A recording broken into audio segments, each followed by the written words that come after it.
In my previous video about The Simpsons on the early years in the Golden Age, I began with the assertion that it can't just be Simpsons fatigue that caused the show's decline in critical and audience appreciation around the season 9 mark, because if that were true then surely the Golden Age itself would get boring for people, when that's never been the case.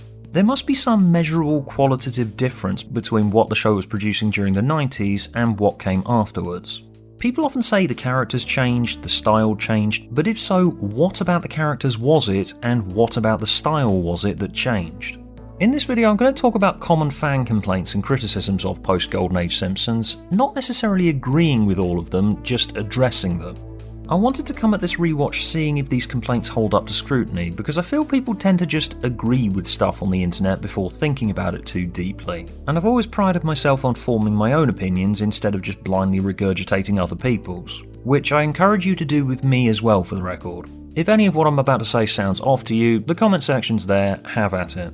I should also note that I'm not going to be name-dropping specific showrunners that much like lots of people do, because ultimately, Mike Scully and Al Jean are people that I've never met, I wasn't in those writers' rooms, and I think getting too bogged down on one individual person's perceived style is more likely to distract us from the mechanical differences between Golden Age Simpsons and later Simpsons than give us some deeper insight into what it is that makes people say it's not as good now.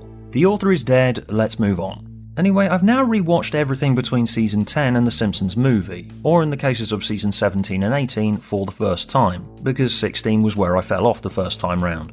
And while I noticed a lot more misses than I did during the 1 through 9 period, the solid stuff is still solid. I reckon you're all fond of at least a handful of episodes from this period in the show's lifetime, and that conversely there's a few episodes from the Golden Age that you don't even remember watching. As happened with me when I ran into the one where Patty dates Principal Skinner, or the one where Lisa helps Homer gamble on football. I didn't remember either of those ones at all. The 1 through 9 period is almost completely solid gold, but you can't hold an equal amount of affection for over 200 episodes. That's just impossible. I did remember Bart vs Australia, but I never really liked it that much. None of these are bad episodes, so to speak, just my point is that there are always going to be episodes that you're not too fond of. And I think one of the reasons this became more apparent in the late 90s to early 2000s was because before the release of season box sets, this was the era in which reruns started being aired not just occasionally, but pretty much round the clock. I was never that fond of season 10 and always counted it as the first post-Golden Age season in my vague, malformed understanding of what Golden Age Simpsons actually is. And the reason I did that was because BBC Two repeated these episodes ad nauseum when I was a kid and I got sick of them. Yeah, does anyone remember when you had to tune into actual broadcast TV for a random Simpsons episode? You couldn't choose which one you watched, and they always played the same ones. Yay, I get to watch The Simpsons after school. I wonder if they're going to play the one where Homer gets obsessed with Thomas Edison for the 56th time. And the Thomas Edison one's not even a bad episode. It's got the emotional core The Simpsons always had about Homer's midlife crisis, and it's absurd and random, just like the best of The Simpsons.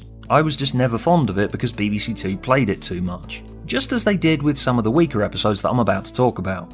The reason I bring this up is because if your broadcaster is playing the weaker episodes as often as BBC Two repeated season 10, while yes, in theory the stronger episodes will get broadcast just as often, but if there are more misses than there were before, if you're watching these things over and over again, the problem is going to seem like it's bigger than it actually is. And I do think that fed into just how aggressive the opinion people formed about The Simpsons post-Golden Age was, alleging that it's basically an entirely different show now. And yeah, it kind of is, but if you watch this middle period all the way through from A to B, while yes, as I said, the number of misses is higher in this period, that doesn't offset the high points for me, like Bart the Mother, Behind the Laughter, or the Crayon in the Brain one. But the problem does seem bigger in 2003 if you taped a marathon of 6 episodes off the TV, are rewatching it on a lazy weekend, and you run into the slightly weaker entries more often than before.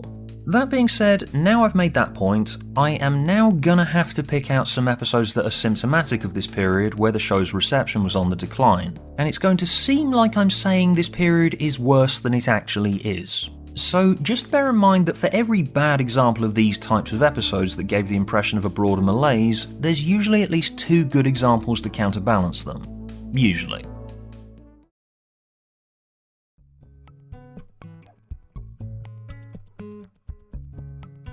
prior to this rewatch, my personal understanding of Golden Age Simpsons was always cut off at season 10, mostly for the aforementioned reason, and that's more BBC Two's fault than The Simpsons' fault. And looking back, it does seem a bit arbitrary of me to make such a clean cut between Natural Born Kissers at the end of season 9 and Lard of the Dance at the start of season 10. But I kind of understand why this idea formed in my head, because something always felt a bit off about Lard of the Dance in particular to me. So guest star Lisa Kudrow, famous from that show that you know about, don't be such a Phoebe, is a new kid at Springfield Elementary, and she's very grown up and finds all of Lisa's typical 8-year-old girl interests like ponies to be stupid and lame, and Lisa feels inferior. It's very similar to Lisa's rival from season 6, except instead of being intellectually superior like Allison was, Alex is cooler and convinces all of Lisa's friends to start acting more like teenagers than the 8-year-olds they are. Meanwhile, Homer randomly decides to start selling grease because he hears that it can make money. A bit like that time he came across a truck full of sugar that had crashed and decided he could use that to make money, and... hang on a second, that was the B-plot from Lisa's rival as well. Is this a rerun? Now, it feels like ChatGPT wrote the script has become a new stock phrase among film and TV critics, much like "it's like a video game" was a stock phrase for a movie or TV show that feels like a dispassionate series of set pieces was in the mid to late 2000s. Personally, I really dislike this criticism because it's essentially alleging a lack of humanity in what is ultimately a writer or writers trying to do their best with what they've got. And hell, writers do use formulas, kind of like machines. That's not a criticism. What's a 3-act structure if not a formula? And sometimes some of the stuff that's been put into that formula, whereby Lisa feels bad because of X while Homer is trying to get rich by selling Y, might just not work.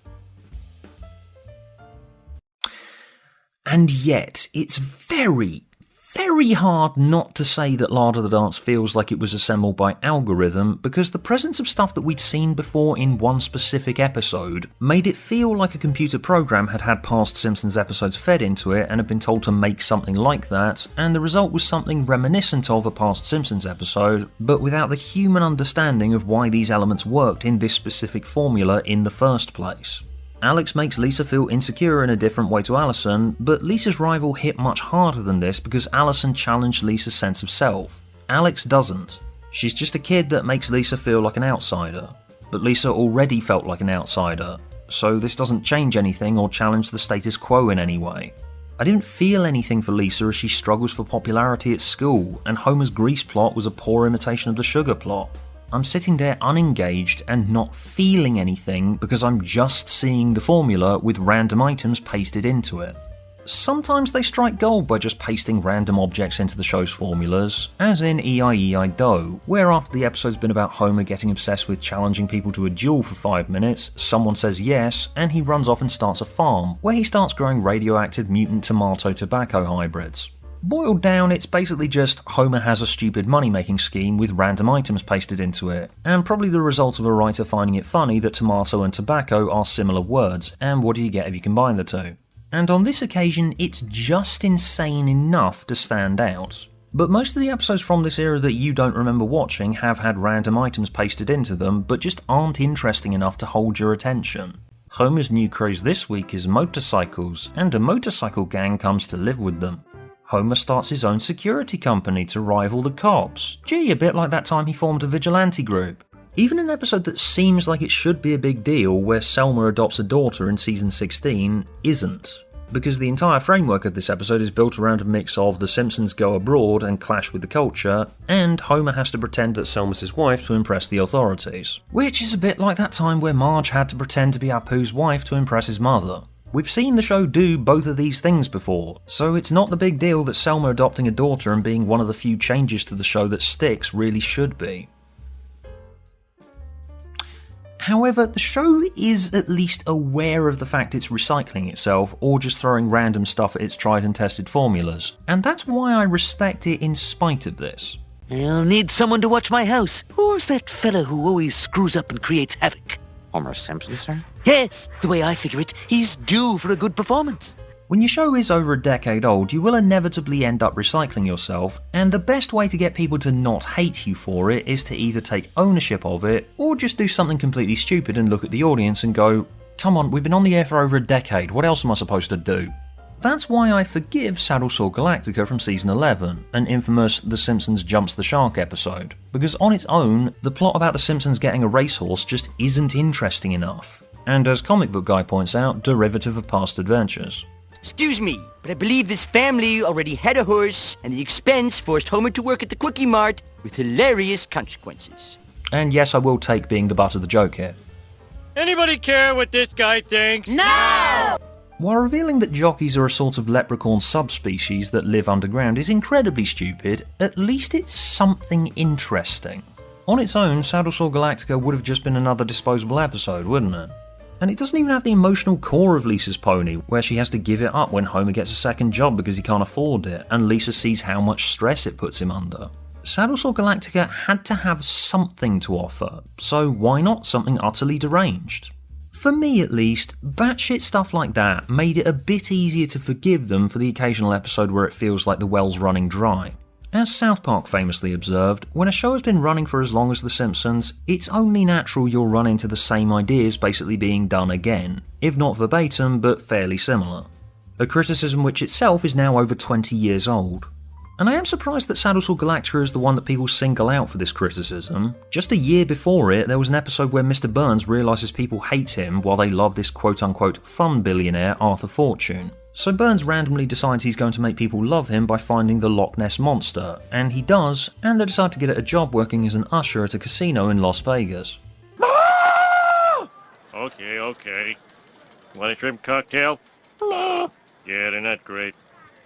Really, why did everyone say, yep, fine with that, but the jockeys are too far? Why is this one held up as a particularly egregious example out of dozens of episodes that play exactly like it?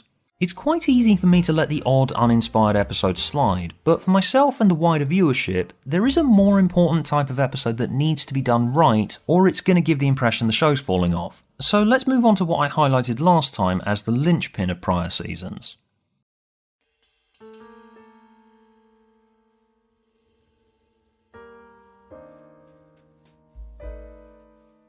If we exclude Principal and the Pauper, which I am doing because shut up I like it, the earliest episode people remember these days that a wide number of people had major concerns about was the season 10 episode Homer Simpson in Kidney Trouble. After a day out at a ghost town, on the car ride home, Homer won't let Grandpa go to the bathroom for basically no reason at all, and as a result Grandpa's kidneys explode and he needs a donor. Homer initially offers, but then he has his doubts. The operation could be fatal. His quality of life will be significantly diminished, and so he runs away and leaves Grandpa to die. People claim this is the start of a long pattern of Homer turning from a stupid but sincere loyal husband who cares about his family into a massive jerk. And while yes he is, I disagree about this being a problem because a character doesn't have to be likeable in order to be compelling. And I also disagree that this is a new development because even in seasons everyone loves, he always had a pattern of being a selfish jerk and a coward.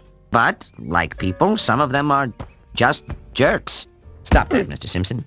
That's how the comedy happens. Homer does something stupid and we work towards a resolution, usually displaying Homer's sincerity along the way, and a lot of the time he will admit that he was in the wrong. I'll get more into what people call Jerkass Homer in a later section, and granted this is a life or death situation for the man who raised him, so it's much harder to forgive Homer for his actions in Kidney Trouble. But donating a kidney actually is a legitimately difficult thing for people to do, so I actually think people are being kind of unreasonable here to expect him to not have his doubts.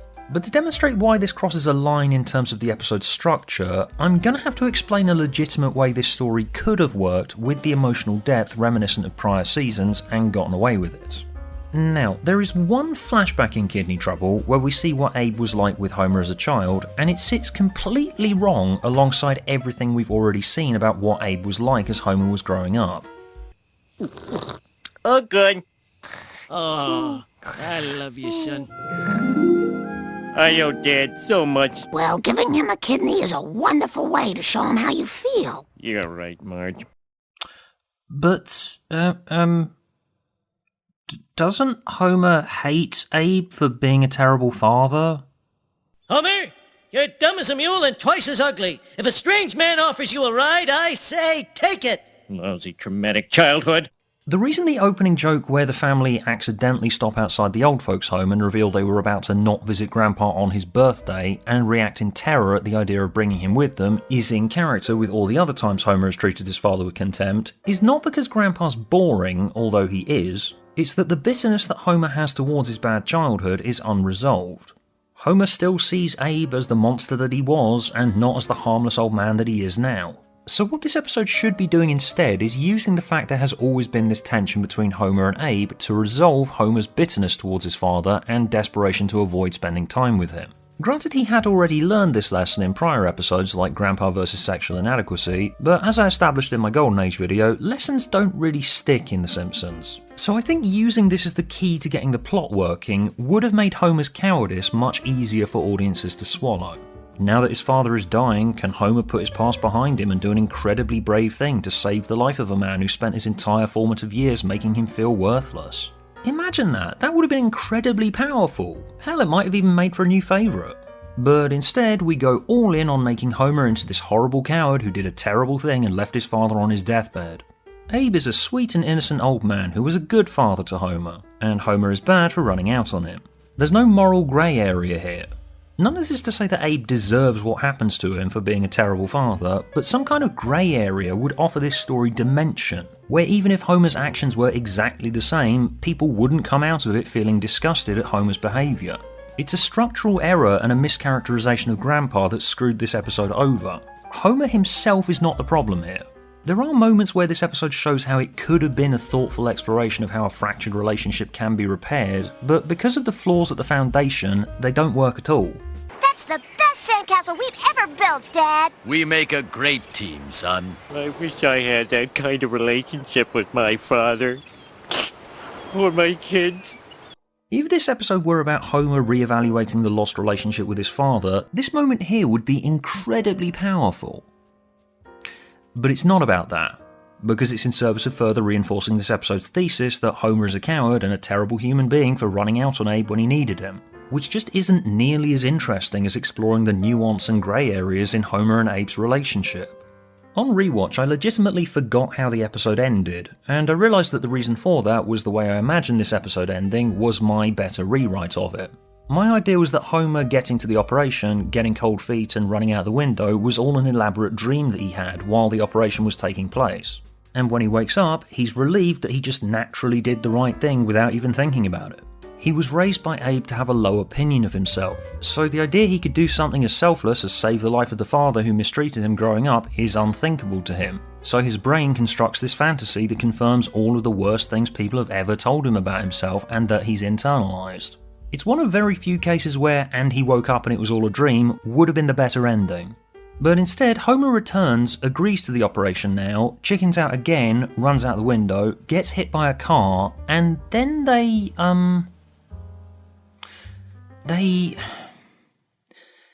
steal his kidney while he's unconscious. Hey! While we were setting your broken bones and putting your blood back in, we helped ourselves to a kidney and gave it to your father. So yeah, I don't really think anyone comes across well in this episode, not just Homer. But my point is he could have been a jerk and also sincere if this episode was structured differently, and the writers remembered almost every single flashback to Homer's childhood throughout the series. This actually becomes an ongoing problem. They keep forgetting that Abe was meant to be an abusive father, but they do remember that Homer tries to avoid Abe at all costs.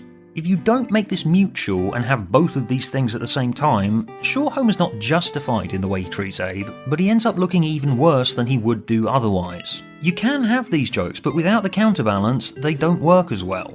They make the exact same mistake as kidney trouble 7 years later in Homer's paternity coot. There's a possibility that Abe might not be Homer's biological father, and Homer's eagerness to ditch him for this charismatic stranger makes Homer the arsehole, and the flashback in this episode shows just how much Abe has sacrificed for Homer. And Abe does a selfless thing when he sees how happy the idea that he's not his real dad is making Homer, and so he fakes the DNA result. And it's hard to really go, oh how sweet, at this reveal like is clearly intended. If you make Abe into a saint, Homer looks worse, and so this attempt at emotional sincerity falls completely flat. This is not to say that there aren't still examples of the show doing emotional episodes right post season 9. Bart the Mother, a spiritual successor to Marge Be Not Proud, is a standout episode for me. Like most of the best Bart-centric episodes, it draws into focus how Bart isn't quite the little psychopath that people make him out to be. He has bad impulses and gets excited at the thought of being bad, but he can't quite go through with something that fully crosses the line, and when he does and kills a bird after encouragement from Nelson, it's this devastating moment where he feels like nothing will ever be the same again. What's the point, Bart? I punish and I punish and I punish, but it never sinks in. Do what you want. You want to play with little hoodlums? Fine. Have fun killing things.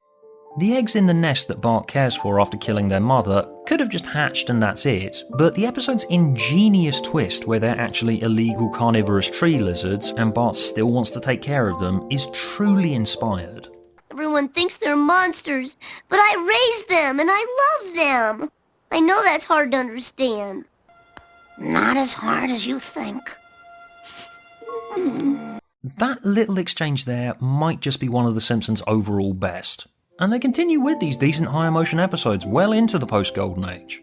There's The Blunder Years, which is basically a Stand By Me parody where we explore Homer's trauma at the first time he saw a dead body. The already mentioned Homer, where they remove a crayon stuck in his brain and reveal that he was smart all along and he really connects with Lisa. The post-Golden Age isn't just a bunch of random formula episodes, and the Golden Age itself wasn't complete emotional sincerity with no random formula episodes. It just seems that way because the emotionally sincere episodes start being half good, half not around this point in the show's lifetime. You'd think incidents like Alone Again Natura Diddley, where the show kills off Maud Flanders for good, would be a shining example of emotional episodes done right in this period. But this one's main problem was trying to cram the death of Maud, Ned's grief, moving on, and starting dating again, all in the space of about 20 minutes. We're not allowed any breathing room because Homer's got to start annoying Ned again and delivering his jokes, even though his wife has just died.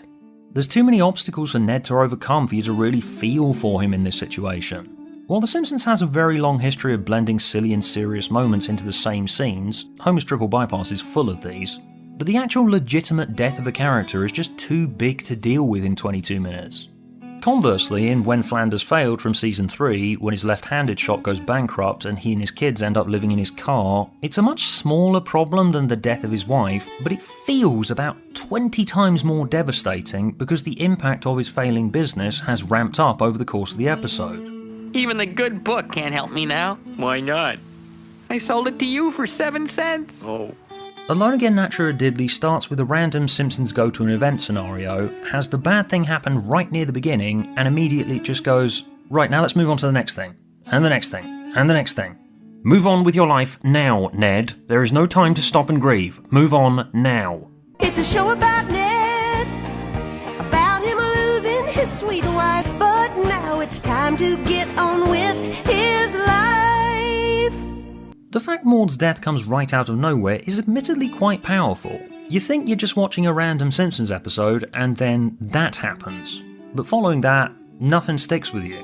The intended shock doesn't have any impact. It doesn't matter if it's a drama or a comedy, the death of a long-running character has got to feel real. As I outlined in my Golden Age video, these are supposed to feel like real people. And in this episode, I didn't feel like I was watching a father of two mourn the death of his wife.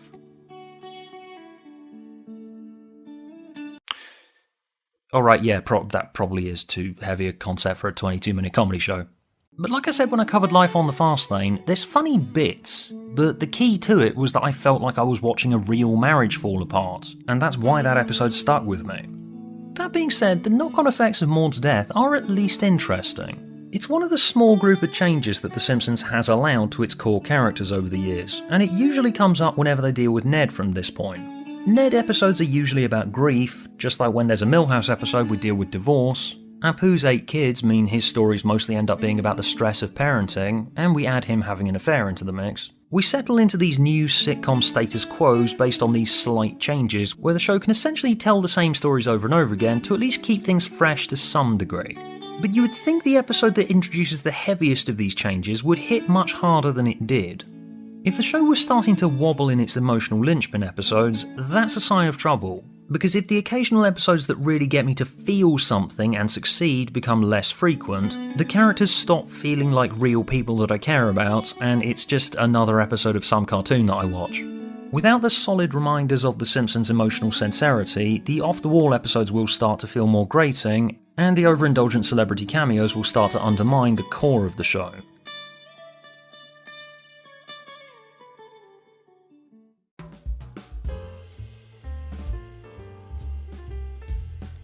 The first episode that I would have just skipped if I hadn't committed to this full rewatch was the Season 10 episode, When You Dish Upon a Star, guest starring Ron Howard, Kim Basinger and Alec Baldwin.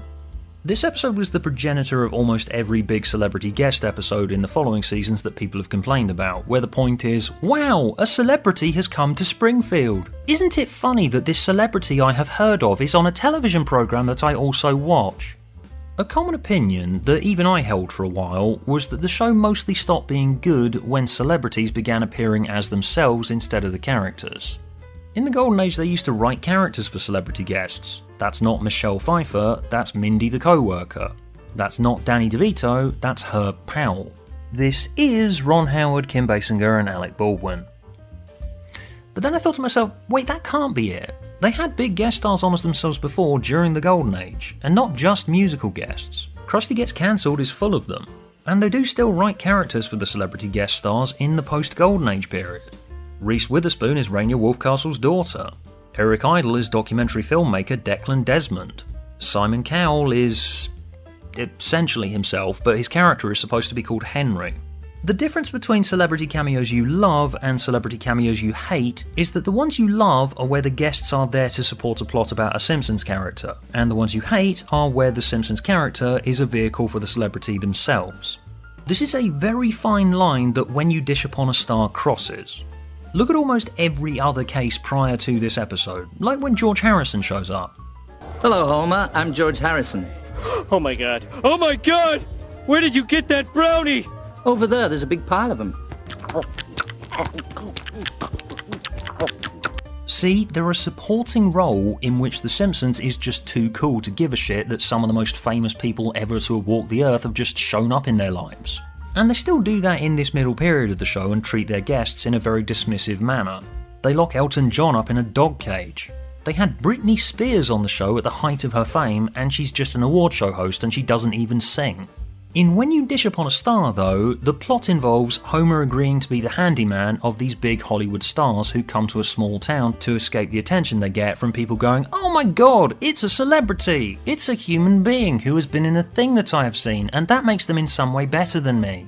This episode may tacitly be a send-up of celebrity-obsessed culture, and the episode may recognise how ludicrous it is that people would actually pay money to see a museum of Alec Baldwin and Kim Basinger's dirty laundry. We love celebrities! Oh yeah? What have they ever done for you? When was the last time Barbra Streisand cleaned out your garage? But The Simpsons can't really claim to be above that sort of behaviour when that's what the show is doing here. The plot is that Homer is working for the stars. The show is basking in the fact that big celebrity guest stars are on it. Oh my god, I'm such a huge fan of yours, Miss Passenger. Thanks. The problem is not that they have big celebrity guests at all. It's the way the celebrity guests are treated. The Simpsons always used to be able to get big guest stars on, like Michael Jackson, to prove just how much of a cultural behemoth it was, and episodes like that one can be built around the guest stars, but the show managed to retain its status as a down-to-earth cartoon about a real family in spite of having these big names. Stark Raving Dad is ultimately the story of Homer needing a sympathetic ear, and that sympathetic ear just so happens to be a man in a mental hospital who thinks he's Michael Jackson, played by the real Michael Jackson. The episode is about how the guest affects the family, whereas When You Dish Upon a Star is about how the family affects the guests. This is the same problem with Beyond Blunderdome from season 11 with Mel Gibson. It almost retains the Simpsons' too cool to care attitude of prior seasons, but the dialogue then slaps it down and goes, "No, you must worship the guest star." Mel Gibson is just a guy, Marge. No different than me or Lenny. Were you or Lenny ever named sexiest man alive? I'm not certain about Lenny. Also, not a criticism on my end, but I need to bring it up for my next point. When watching, some of you might have picked up on the point that Beyond Blunderdome is functionally the same as Brother Where Art Thou from season 2. Danny DeVito, playing Homer's half-brother, runs a successful car company. He gets Homer to design a car because Homer is a down-to-earth everyman. Homer has stupid ideas and it tanks his company. Mel Gibson wants Homer to improve his Oscar bait film because Homer is a down-to-earth everyman. Homer has stupid ideas and it ruins the film. The jokes in Beyond Blunderdome are mostly solid, but I'm distracted because it's Mel Gibson. In Brother Where Art Thou, they wrote a character for the big celebrity guest star and gave it a really strong emotional basis. They didn't do that here, and so I wasn't nearly as invested, because the celebrity factor should just be a cool little addition. Because I'm not impressed by just the fact they got a big celebrity guest star, it's using them in an emotional capacity as with Danny DeVito, or a funny and dismissive capacity as with George Harrison that has made the Simpsons celebrity guest castings work before. That said, they do still use celebrity guests in the way I like in many episodes in this period. In Sunday Cruddy Sunday, Dolly Parton is literally just a plot device to get the characters from A to B. And they even point out how bizarre the show's usage of her was in a fourth wall break at the end of the episode. Did it strike you as odd that in a Super Bowl show with Dolly Parton we didn't see any football or singing? Another of my favourite uses of a guest star in this period was when they did a parody of The Prisoner in the Computer War Menace shoes, and they cast Patrick McGoohan as number 6, his character from the show. I'm number 6. I'm number 15. What number are you? I am not a number. I am a man. Oh wait, I'm number 5. In your face, number 6. They don't even say the words The Prisoner, and you might not even know it's a parody of The Prisoner at first, as I didn't when I first saw it when I was a kid, and then looked the episode up on the internet. The Simpsons was how I first heard about The Prisoner, and subsequently watched it and became a fan. Clearly someone on staff was a fan of The Prisoner and wanted to pay tribute to it. They contacted McGoohan and he agreed to appear in it. But it would have just been a dismissible gimmick if the episode had been more upfront about what it was doing. I wouldn't have been nearly as interested if it had been openly stated to be a parody of The Prisoner, a show I hadn't heard of at the time, because then it becomes more like a commercial for a related celebrity or product, which admittedly the Computer War Menace shoes is to some degree. This episode got me to check out the guest star's work, so job done. Point is though, it didn't address Patrick McGoohan by name, and it didn't wave the DVD box set in my face and say, this is a show you should check out. It built the guest star's appearance around the story about Homer starting a conspiracy theory website. If a guest casting is understated, it makes more of an impact, and that is something they started to forget about in the following years, which I'll get onto when I reach the modern era.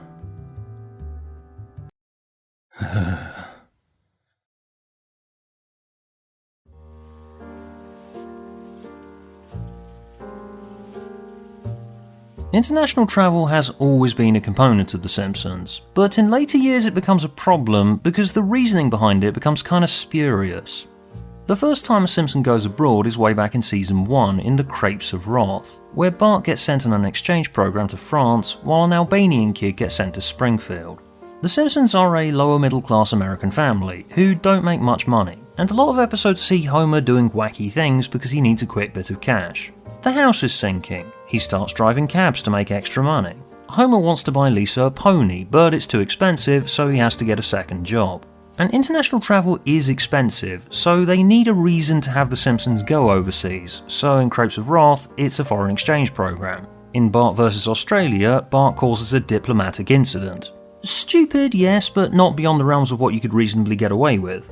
And they still retain this framework in episodes like 30 Minutes Over Tokyo from season 10, where their Japanese holiday is a result of them following some money-saving tips from some financial guru. And the plot of this episode ends up being about the fact they don't have the money to get home. So you see, there is still that residual idea about the Simpsons being a real family there in the background. Even if this episode ends by revealing that Godzilla exists in the Simpsons universe. Put your seatbelts back on.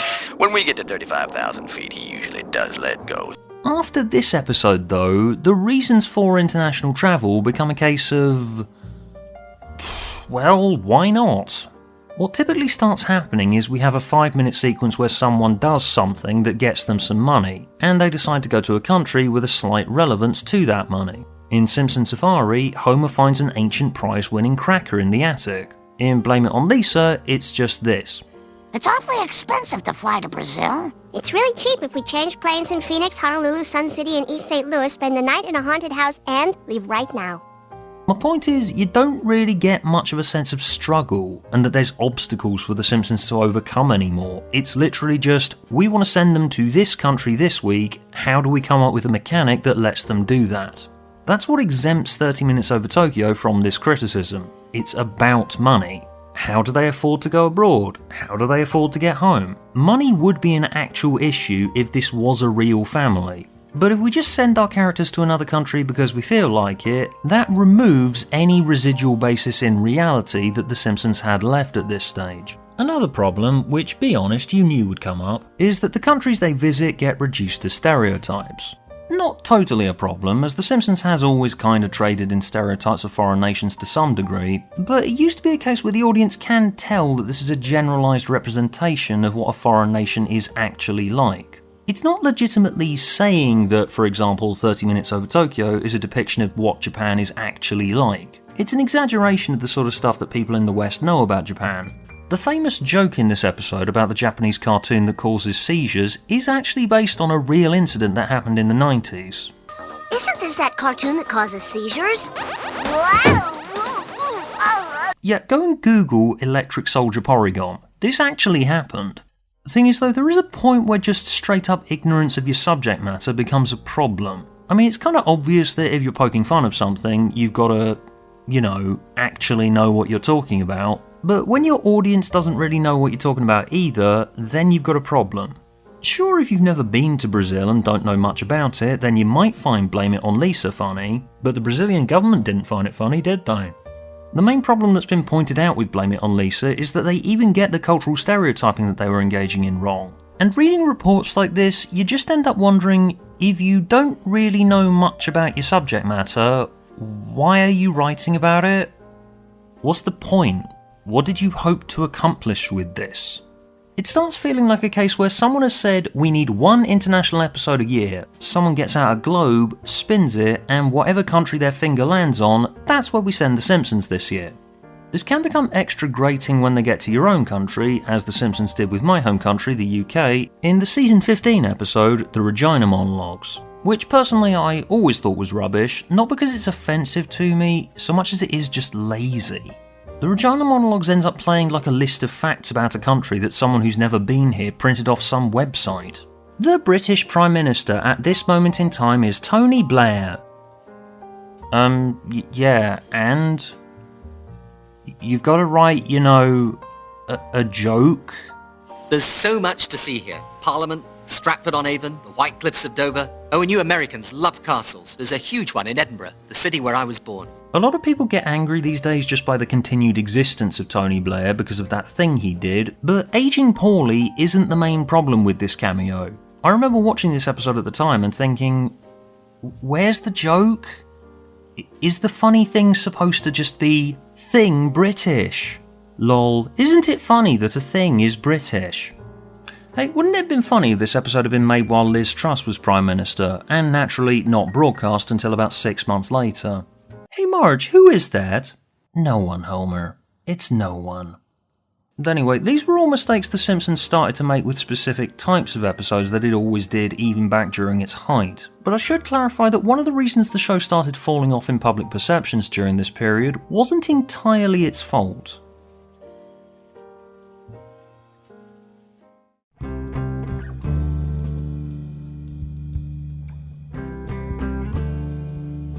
Western animation for an adult audience was always a concept before The Simpsons, both animation specifically for adults and occupying the nebulous middle ground of intended for all age groups, as in parents can watch it with their children without getting bored. However, prior to The Simpsons there existed this rigid cultural idea that still lives on to this day to some degree, that animation, along with heavy metal and video games, are things that people just grow out of. They're not for adults and you will ditch them when you grow up. The Simpsons being openly an adult show in an evening slot that was successful among mainstream audiences proved to everybody that it was fine for adults to watch cartoons. And it opened this door for more animated shows to tackle mature topics. Not just that they can make sex jokes through more direct language than just innuendo now. Cartoons could now address the day-to-day grind, career problems, relationship difficulties, infidelity. Stuff that adults could relate to. Problem was that then some cartoons came along that still discussed mature topics, but didn't do it through The Simpsons' lens of emotional depth. Don't get me wrong, I loved early South Park like loads of 90s kids, but South Park was the point at which adult animation clearly shifted gears. The Simpsons had reworked the idea of a cartoon that would be fun for adults and children. Prior cartoons in the all ages mould had the parents watching with the child as the afterthought. They were sold as fun for kids and adults. whereas The Simpsons swapped the order of preference and made it fun for adults, and it's appropriate for kids to watch it too. With South Park, on the other hand, while it was made with an adult audience in mind, so it could tackle sex, drugs and violence openly, it also had the toilet humour factor that just makes me think, come on, you made this with the firm idea in mind that it was more likely going to be kids that were going to find this stuff appealing, right? An adult in the 90s working their 9-to-5 office, shop or warehouse job, having relationship issues, struggling to raise their kids, is going to relate to Homer and Marge. They're going to see bits of their kids in Lisa and Bart and find comfort and humour in the sort of things they get up to. A lot of it was quite out there, of course, like Bart getting an elephant, but stories like a 10-year-old son getting busted for shoplifting or an ignored housewife getting seduced by a stranger are going to really speak to that 90s adult. Whereas with South Park, sure, that 90s adult might find humour in an episode where an elephant makes love to a pig, but they're not going to relate to it. Well, depends on what you're into, I suppose. Before anyone gets on my case, this is not to say South Park was bad. South Park was incredibly successful at what it did. But there is something about the period of The Simpsons just after South Park exploded that feels like the show had noticed the competition and started upping the edge factor and paid a bit less attention to the emotional sincerity that made The Simpsons the cultural behemoth that it was. While the shows couldn't be more different in terms of style, comparisons between Bart Simpson and Eric Cartman were inevitable. What's the worst thing you've ever done? I stole the head off a statue once. That's like this one time when I didn't like a kid, so I ground his parents up into chili and fed it to him. South Park really was a sign of how things had changed, and adult animated comedy was trending more and more towards the extreme and the scatological, and a similar rival started a couple of years after South Park, Family Guy, a lot of which was made at the time that Family Guy was basically just The Simpsons but edgier. It's about an overweight, dumb suburban dad who gets into wacky situations. He's got a dumb son, ignored daughter, and a housewife. You get the picture. And if you found Family Guy's style of humour too obnoxious, which I always did, the Seth MacFarlane empire came out with American Dad a few years later, which again was basically The Simpsons in concept, animated suburban middle-class family and their wacky adventures. But American Dad also had the emotional sincerity of Golden Age Simpsons as well, which was why I personally felt like it was the strongest contender to The Simpsons' throne. One of the best early examples of American Dad aping The Simpsons style and reframing it for a more scatological adult animated environment was this episode, A Smith in Hand. Stan is a stereotype of a Bible basher, and he tells his son that masturbation is wrong. But through ridiculous circumstances, he finds himself trying it for the first time and finds that he likes it. Things get out of control, and we get it underscored to us that Stan's beliefs are rooted in his own flawed sexual development. I'm sorry that 30 years ago you got some lousy advice about sex that screwed you up, but I cannot let you do the same thing to our son. I'm not screwing him up. So you see, like South Park, it's scatological in terms of its humour, but like The Simpsons, it frames its characters as if they were real people. All of these cartoons, while they were made possible by The Simpsons, they served to make The Simpsons itself look like a thinner version of them. If The Simpsons was going to remain a force, it would need to keep up with the likes of South Park and Family Guy, and so you do notice a marked increase in edgy humour during this period. So from now on, anything caught in your zipper will be handled by the school nurse and not me. Okay, Principal and the Pauper is the most offensive thing in the world, and that isn't? This also led to episodes like Homer vs. Dignity, which, like Saddlesaw Galactica, shows up all the time in lists of worst Simpsons episodes ever. Basically, the plot is that Homer desperately needs money, and Mr. Burns starts paying him to humiliate himself in public for the lols. Basically, this episode can be seen as a critique of our capitalist system, in which the means of production are dictated by the upper class.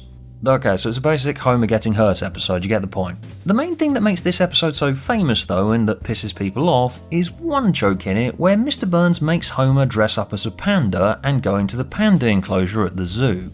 The zookeepers think that he's the real female panda, so they send in the male panda. Oh, look, she's presenting! We thought this would take years to happen. And it leads to an extended joke implying that the panda sexually assaulted Homer. The Simpsons had done dark jokes before, but this one sticks out to people as a pretty poor example, because it's much more in line with Family Guy's style of humour, where the point is that I'm supposed to be physically revolted by it. This isn't like a Treehouse of Horror which treads the line between funny and scary. This is directly just a Family Guy, oh my god, I can't believe that just happened type of joke that just never really fit with the Simpsons style. But it's not just edgy jokes that people take issue with in this era. A lot of people complain about the family showcasing much more extreme behaviour than The Simpsons used to. There's episodes like On a Clear Day I Can't See My Sister, where Lisa gets a restraining order against Bart and torments him over the course of the episode. She's much more cruel than she had ever been before, and this episode serves to make her much less the lovable underdog than she had been up until this point. There's also the season 18 episode The Boys of Bummer, where Bart makes a mistake that costs the baseball team a game, and people take such offence to this that the entire town turns on him, and it drives him to the point of insanity. I hate me too. Now we can be friends again. I hate Bart Simpson! I can kinda see this, because The Boys of Bummer is based on The Simpsons' formula of macho exaggeration. I mentioned the formula of life is shit to the extreme in my Golden Age video, where The Simpsons comically over-exaggerates reality as part of the joke. And that is what they're doing in The Boys of Bummer, but it's much more cruel than the show had been in the past. Personally, I don't think this episode is nearly as bad as people say it is, but I do agree that it's a result of the show developing this need to increase in extreme behaviour to keep up with the likes of South Park, American Dad and Family Guy. It had essentially opened the door for these shows, but now it was taking notes from them. I actually think it's quite hypocritical of the show during this period where it calls out Family Guy for allegedly ripping it off, when The Simpsons actively starts taking cues from it and starts doing the same kind of non sequitur cutaway gags. How come I can't join the army, but Lisa gets to be in PETA? Hey! Furry's murder! Not much changed overall, but these were all signs of the show's identity becoming questionable in this period. It left audiences confused as to the purpose of The Simpsons' continued existence. It just started to sit wrong in the contemporary environment of adult animation. And this identity crisis is what leads me on to this.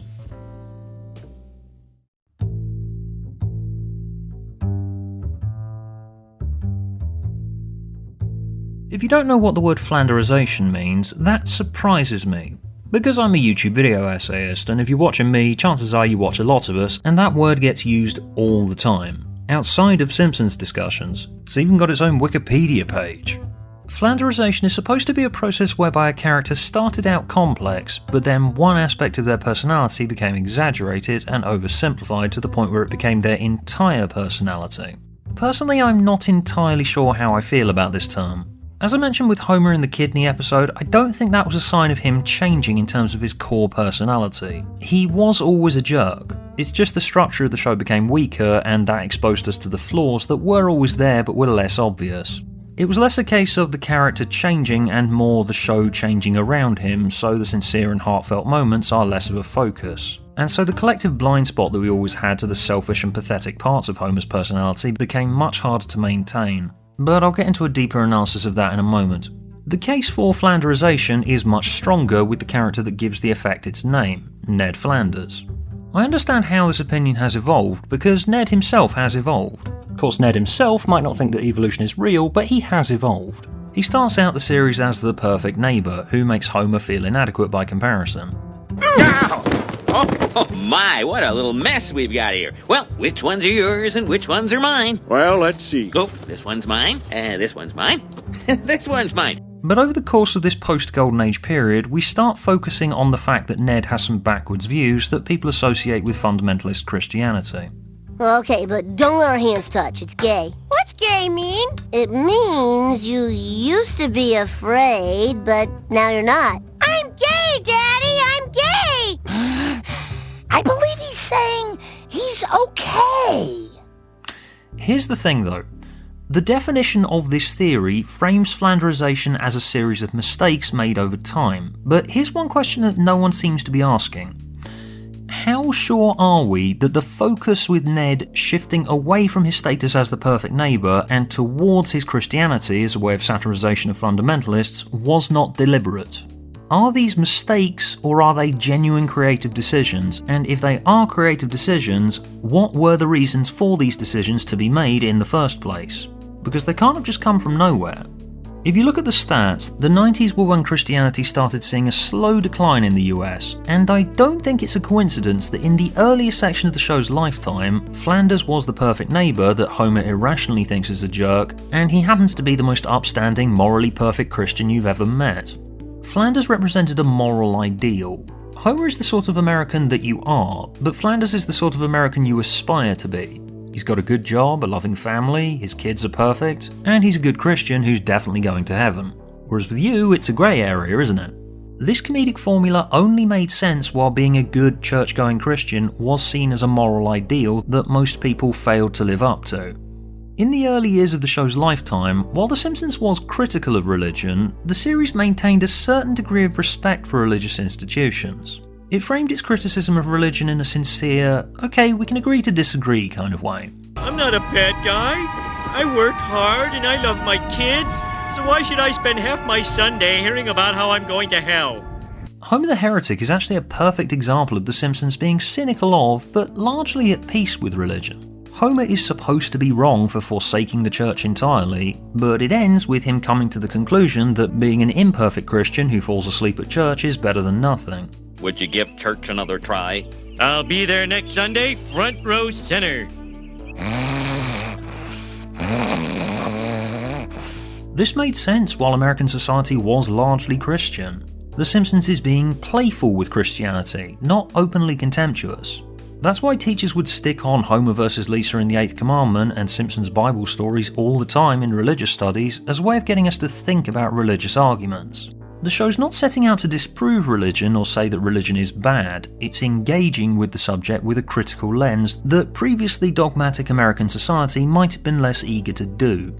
The idea that Flanders is perfect because he's the perfect Christian still lasted a while after this period where the show's supposed to have gone downhill as well. If you must know, I'm 60. Good. What's your secret, Flanders? I just follow the 3 C's: clean living, chewing thoroughly, and a daily dose of vitamin church. However, as American society started to become more open to the idea that being a good Christian isn't the moral ideal it used to be, I can see why the idea that Flanders is perfect because he's a good Christian started to feel a bit outdated. Added to that, the increase in mass media around the mid-2000s probably had a lot to do with the decline in attitudes towards Christianity. The Westboro Baptist Church started gaining a lot of media attention, which highlighted to mainstream society the damage that a particularly extreme form of Christianity can do. And I do understand comedy writers wanting to skewer this point of view through satire. And who's the most Christian man in Springfield? Ned Flanders. Okay, so it's 2005. Passion of the Christ was one of last year's biggest blockbusters. Obviously, being a topical comedy show, The Simpsons wants to comment on that. And the obvious point a satire would want to make is that the only reason Christians are letting a movie with this much violence slide is because it's religious. Would it have made sense to use any other character than Ned to make this point? I have found favor with the Lord, so shall thine eye find favor with thy belly.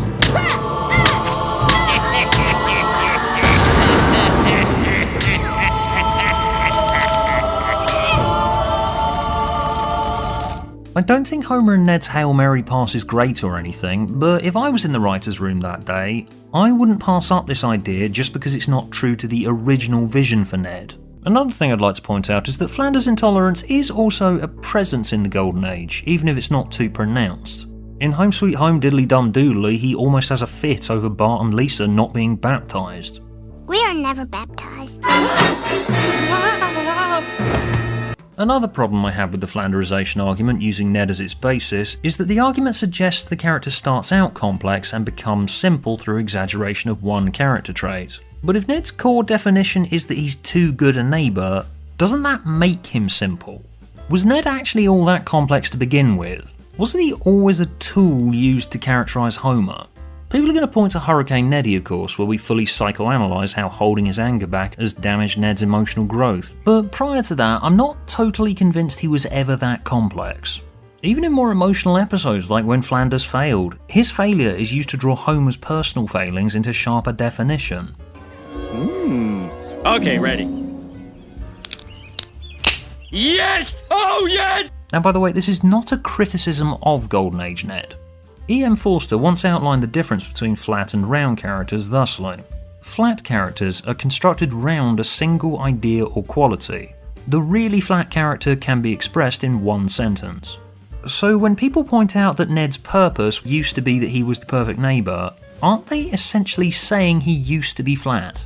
I should also note here that the TV Tropes page is allegedly where this term originates, and it doesn't actually use the words complex or decline.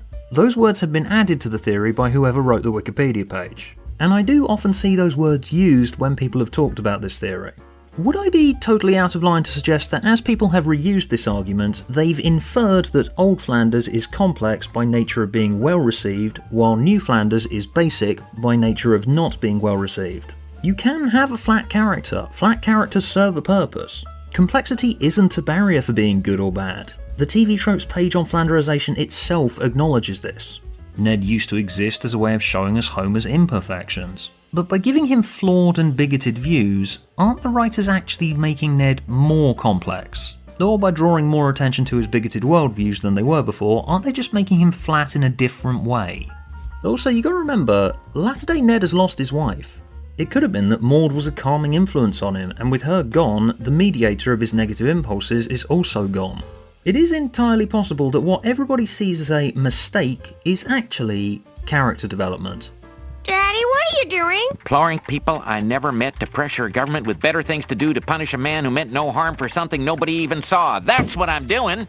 Daddy, we think you need a new mommy. First things first. The TV Tropes page claims that Flanderization is the opposite of character development. If that's the case, then as ludicrous as it sounds, I don't actually think Flanders is a very good example of it. I understand not liking the changes made to Ned, and I agree it's quite easy to hate new Ned and find him annoying, but he was always supposed to be kind of annoying. Before he was annoyingly perfect, now he's annoyingly bigoted. The impression I always got was that the higher number of emotional episode misses around this period did the same to Ned as it did to Homer. It made the flaws that were always there to begin with more obvious. And it's not as if we knew that Ned did or didn't hold bigoted views, they just never appeared before. So their addition in later seasons to use Ned as a cipher for real-world commentary on religious extremism isn't quite as out of nowhere as this argument makes it seem. It would look kind of odd if the show was still holding up morally perfect Flanders as the ideal Christian in, say, 2010. Because when people make this point about the Simpsons' style and the characters changing after the Golden Age, they seem to be omitting the fact that the Simpsons exists in the context of the world in which we live. The show is a satire, it's a means of commentary on the real world, and it always has been. A lot of people don't know this, but the antifreeze in the wine in the Crepes of Wrath in Season 1 is actually based on a real news story that was around at the time. The case for Flanderization is actually much more justified in the case of Dr. Hibbert, who in Season 4 in Homer's Triple Bypass is an understated, accurate depiction of the flaws in America's healthcare system. This procedure will cost you upwards of $30,000. I'm afraid it's now $40,000. And Hibbert doesn't enjoy this, Hibbert doesn't relish this, it's just the way it is. But by Season 14, someone's decided that Hibbert is just completely and totally evil. My husband has our card. No problem. Now you stay shackled to that radiator until you come up with some insurance.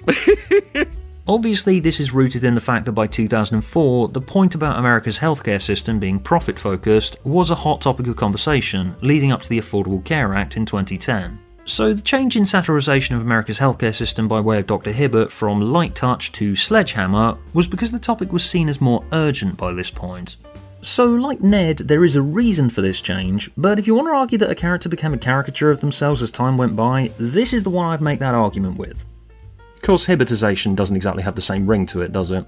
The reason I'm unpicking these arguments is because I see them repeated a lot without the real-world context, and when you remove the real-world context, you never get to the root of the problem. People keep saying the same things over and over again about The Simpsons in its modern state. I could just sit here and say old version of character good, new version of character bad like most people do, but that wouldn't be productive, and it wouldn't explain why these decisions were made. And of course you could say, well alright, Old Flanders doesn't make sense in a modern context, but people do still enjoy the Golden Age even if Old Ned doesn't make sense anymore. And yes, that's true too, and lends much more credence to the quality of writing is just worse argument. However, The Simpsons is a continuous series designed for real-world satire that wanted to do all it could to keep going indefinitely, and any show, no matter how solid the framework is, If it's just been running for too long, the framework is not going to look the same a decade down the line. Which is what leads me on to this.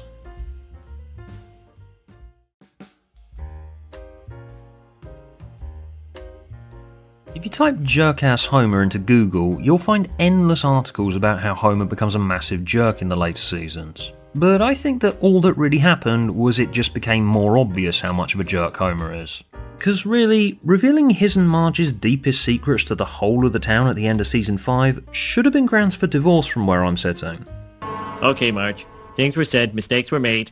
Let's end this madness and get on with our lives. You just don't get it, do you, Homer? And yet, Jerkass Homer, according to everybody, only becomes apparent in the later years. But why is that? Out of my way, jerkass! As said, the sincerity framework created this blind spot for everybody where we all forgave Homer for incidents like Secrets of a Successful Marriage, but there is also another factor. There kinda comes a point where you realise that there is nothing Homer could do that would break the family up. Reason for that, of course, is that the series needs to keep going, and in order to do that, Marge and Homer need to stay together. And I think it assumes a naivety on the part of the writers to believe that they didn't realise that people were going to cotton on to this eventually. Homer did a lot of unforgivable things over the course of the Golden Age that are arguably equal to or worse than framing Marge for drunk driving in Season 15's Codependence Day, and other similar incidents from this period that everyone spent years holding up as evidence for Jerkass Homer. But if everyone's now noticed that he's a jerk, then it kinda makes a warped amount of sense to just embrace it and not give a shit how far he goes. This is the worst thing you've ever done! You say that so much it's lost all meaning. Although what this does mean is that the realism of the family dynamic becomes basically impossible to maintain. I said in my Golden Age video that The Simpsons' success was rooted in the fact that you do believe that these characters are real people. You relate to them as a real family. But the fact Homer does all of these horrible things and it doesn't break the family up is counterbalanced by the pure untempered emotional episodes, so you still kinda believe he's a real person who has feelings just like you do. But if you've got to the point where your audience has realised that nothing he does impacts anything long term, Homer stops being a real person and becomes a metafictional comedic entity. Homer isn't a character anymore. He's the blurry outline of a man that can be twisted into whatever shape the story requires him to be in. And there are some fairly interesting moments in this period where the characters almost break the fourth wall and point that out. Brawl in the Family from season 13 isn't a particularly good episode, but this point where the social worker basically says exactly what Homer is to his face stands out to me. Homer, your problem is quite simple. You're a drunken, childish buffoon. But Homer doesn't acknowledge it at all. Which is society's fault because... Because he always gets his own way. Because he's not a person anymore. He's a comedic tool for causing chaos. And that is what people don't like about this Homer. Later in this episode, they bring back his Vegas wife as a way of pointing out to everybody, look at how unforgivable he is. Homer! It's okay, we're married! You and Ned married a couple of floozies? And it looks like maybe Homer's about to have some consequences for one of his more egregious errors. For about half a second. But then Marge just forgives him, and they come up with a scheme to get rid of his Vegas wife. Because if everything didn't get easily fixed in 22 minutes so we can do something like this again next week, then the show would end. Yep, our family is as functional as all get out. Could this be the end of our series? Of events? My point is, Golden Age Homer couldn't be maintained indefinitely. Someone was eventually going to cotton on to this, or watch back episodes like Secrets of a Successful Marriage and say, hey, wait a minute, Marge should have left this guy a long time ago. Oh good, Reverend Lovejoy will make Marge take me back. Get a divorce. And by over 200 episodes in, if they do something similar to Secrets of a Successful Marriage but counterbalance it with, yeah, but he cares about his family though, like I said last time, there is still a niggling thought at the back of your mind that goes, yes, but Homer never changes. He can say sorry all he likes, but he never learns and improves. And his, yes, but look how sincere I am, though, feels much more hollow 10 years down the line. But the thing people don't give the show credit for is, they do know that. And I'd also like to know why your hand is in that cast. Because you look even more beautiful now than the day I married you. There are still moments of sincerity with Homer in this era, but it just doesn't work anymore. In Jaw's Wired Shut in season 13, Homer breaks his jaw, and not being able to open his mouth for weeks on end while it heals causes him to become a perfect listener. And it is charming and heartwarming until you remember every single thing that Homer has done up until this point. And this episode actually embraces that by having him change back into the impulsive slob that he actually is at the end of the episode, and makes the argument that this is actually a good thing. There she is! Dad, you've got to do something! But bold moves are no longer my forte. Wait, I know. Beer here. Sure, Sonny. You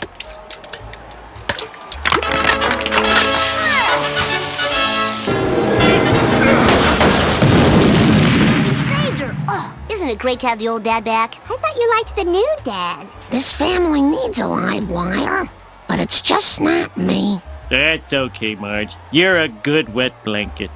Owning Homer's cowardly, jerkish behaviour was the only way the show would be able to continue on and make him make sense in the 21st century, long after we'd been able to look back at some of the horrible stuff he said and did to Bart during the Golden Age and realised, yeah, Homer was always an abusive monster. Would you say this to a child in real life? I'm not going to kill you, but you ruined your father, you crippled your family.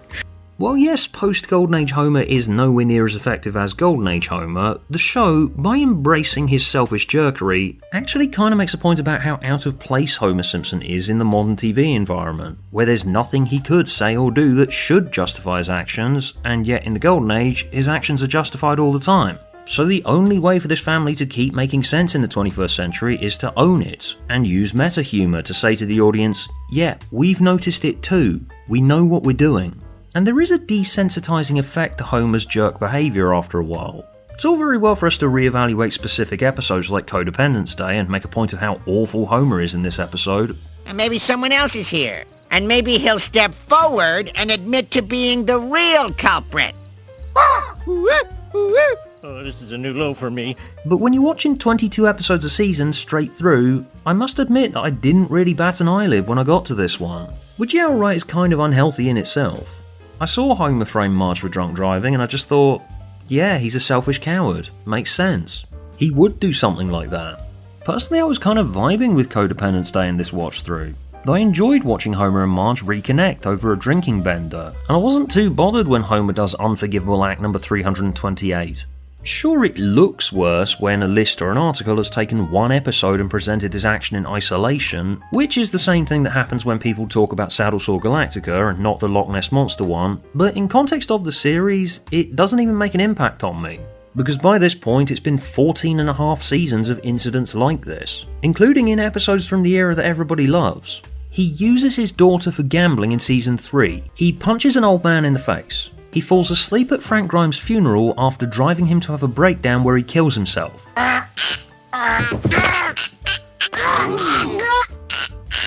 I disagree with the assertion that Homer becomes a jerk in later seasons, because to be a jerk, he would have to be at least shocking.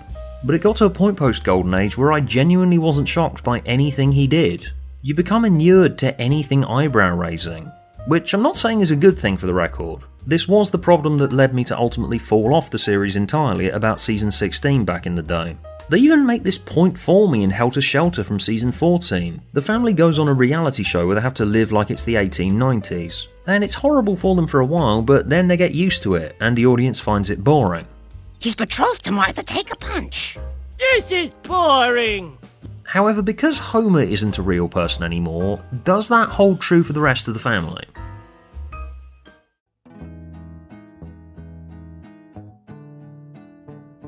While Homer becomes chaos in man form, the residual idea that this is a show about a real family that just so happens to be a cartoon, left over from the seasons 1 and 2 days where emotional sincerity had much more importance placed on it than straight up gags, does still linger in these seasons.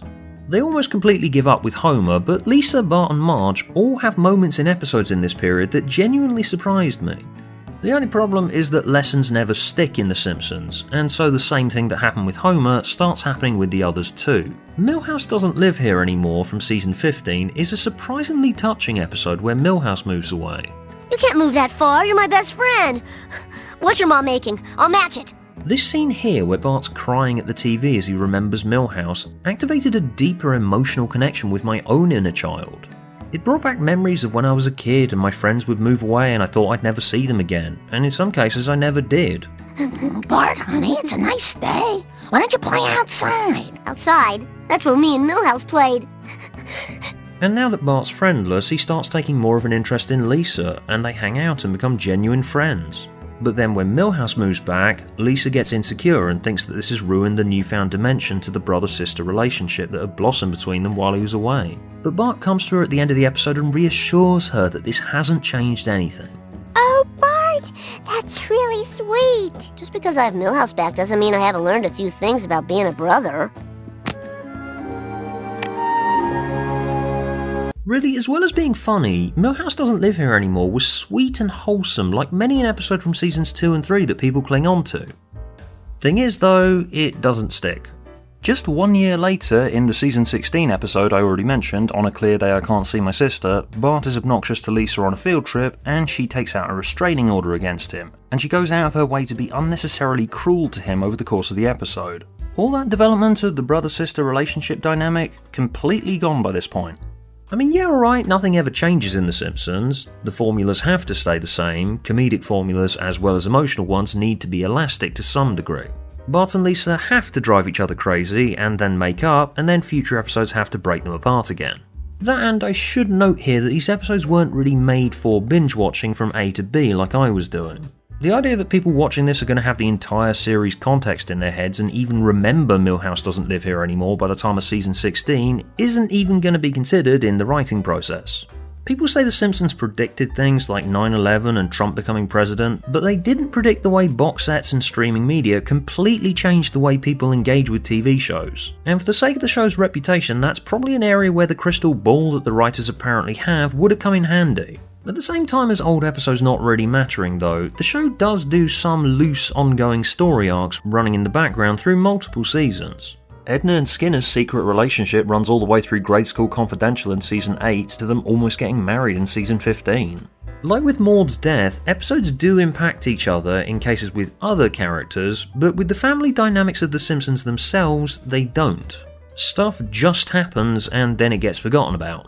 So while Milhouse Doesn't Live Here Anymore genuinely moved me emotionally in a way The Simpsons hadn't done for many seasons by this stage, that didn't stop me feeling kind of used when I got to On a Clear Day I Can't See My Sister, where it basically draws a line under the fact that the events of Milhouse Doesn't Live Here Anymore don't really mean anything. He's done good things for you too. Name 3. Bart will make your bed for a week. What?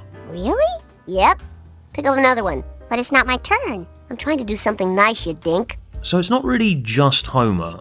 They all become outlines of characters to be twisted and moulded into whatever shape the story requires them to be in. The Simpsons just have to sort of resemble a dumb, overweight airhead, an innocent housewife, a rebellious 10-year-old boy, a neglected 8-year-old girl, and a baby. They're stock characters now, they're not real people.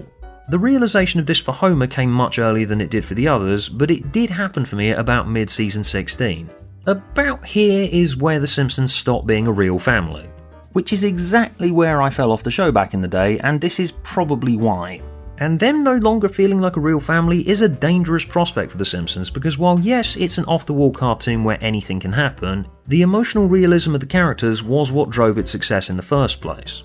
If from this point it can't make me believe for at least 20 minutes that Bart and Lisa are real siblings and that Homer and Marge's marriage is still solid, because I have the context of prior events in my head, I become completely desensitized to it.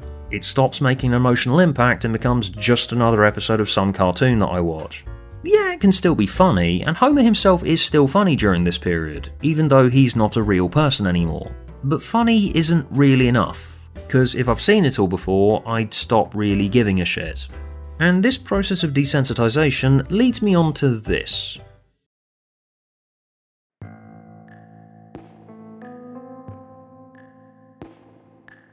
In a video I made a little while back about a season 34 episode, I suggested the show should start incorporating more of the Treehouse of Horror style into the main show, as a way of attracting people's attention back to The Simpsons again.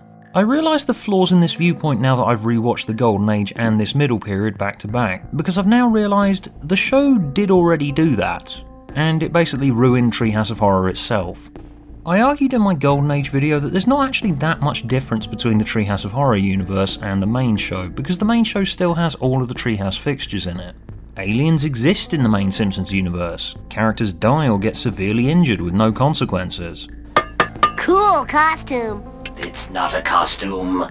They found me inside a meteor. The main show's not as in-your-face about how none of the rules of the conventional universe apply, but in this period it goes into overdrive in bleeding the style of Treehouse of Horror into the main show in order to grab attention. What is the reveal of the jockeys in Saddlesore Galactica if not a Treehouse of Horror twist to a run-of-the-mill story about Bart and Homer training a racehorse?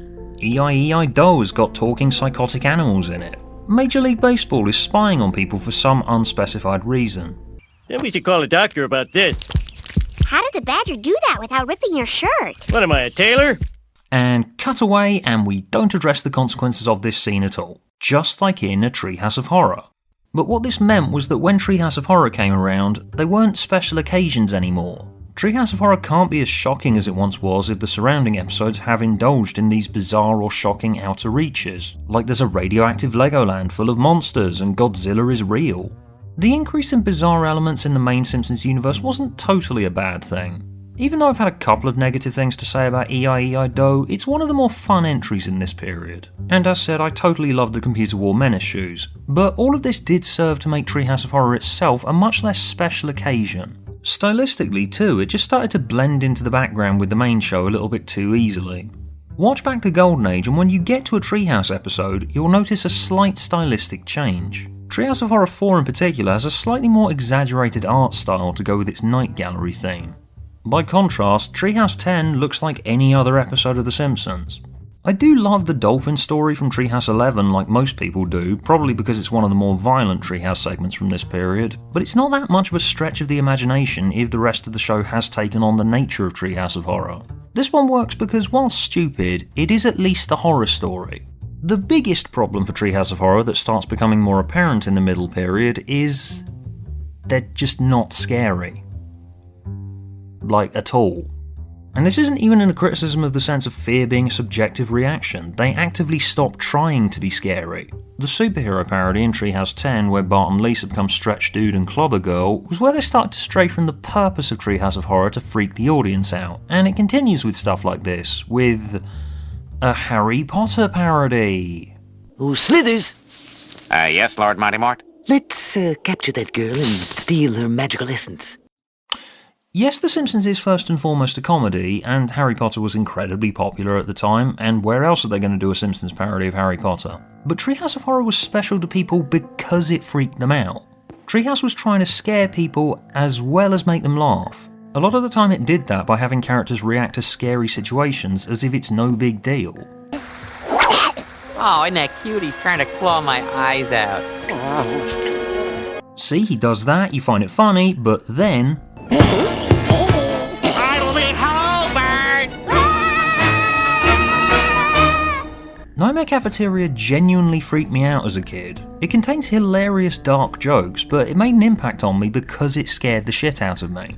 Granted, I'm not a kid anymore, but when I watched it back for this project, I still got chills as the grown-ups started eating the kids. Treehouse of Horror was so aggressive in its weirdness during this period.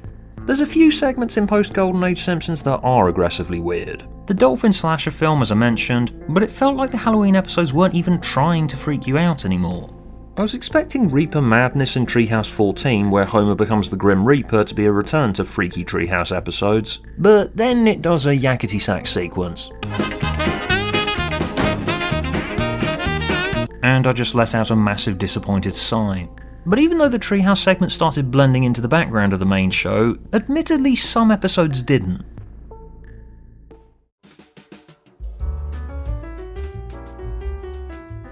If you don't know what I mean when I say out of character episode, I could easily substitute it with the word gimmick, but the word gimmick has negative connotations, so let's just say I mean episodes told with a narrative device outside the norms of a Simpsons episode. The one you all think of when I talk about this is Behind the Laughter, a mockumentary about Homer, apparently a real person, making The Simpsons as a show about his real family. And the episode goes deep meta in it. To prolong the run of the series, I was secretly given anti-growth hormones.